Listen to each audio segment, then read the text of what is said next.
Saudaraku, banyak orang yang tidak faham bahwasanya memberi makan dan minum itu dalam Islam adalah salah satu cara untuk mendapatkan amal jariyah.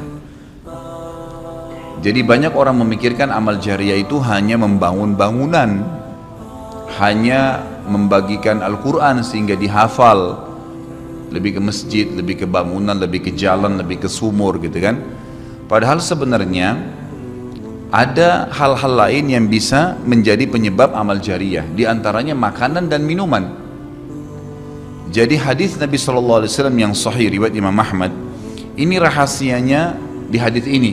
Kata Nabi SAW, ma wudi'a ta'amun illa wada'allahu fihi barakah. Tidak ada makanan atau minuman yang dihidangkan untuk orang lain kecuali Allah, atau dihidangkan buat diri sendiri juga masuk sebenarnya, kecuali Allah jadikan bagian dari makanan dan minuman itu berkah. Maksudnya berkah apa? Kata para ulama, dia akan berada di tubuh orang yang mengkonsumsinya selama dia masih hidup.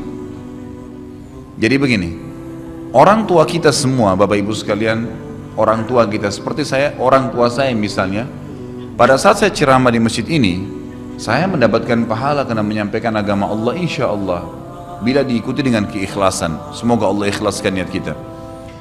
Orang tua saya panen pahala saya. Kenapa Bapak Ibu sekalian?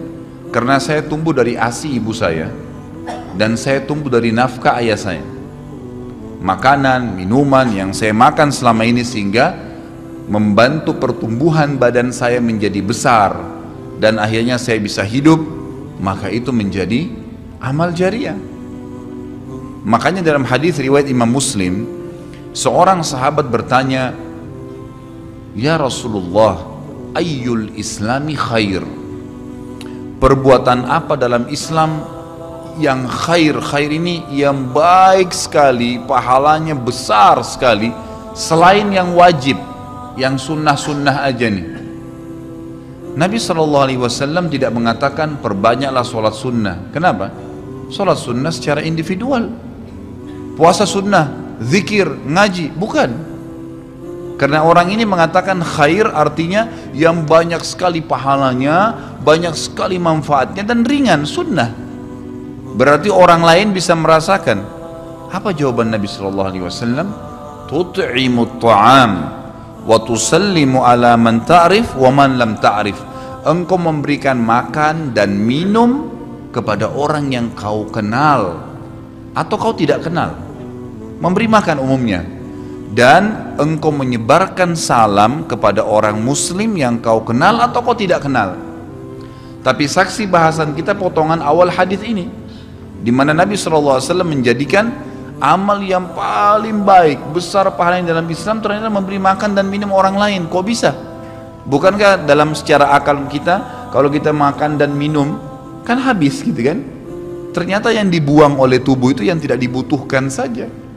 Yang jadi mohon maaf air seni kita, air kencing dan buang air besar, jadi tinja itu yang tidak dibutuhkan oleh tubuh, tapi yang dibutuhkan diambil, diserap, gitu kan? Dia akan menjadi bagian daripada otot-otot, urat-urat yang memang membutuhkan pembaharuan, atau bahkan menjadi bagian daripada darah di tubuh kita dan seterusnya.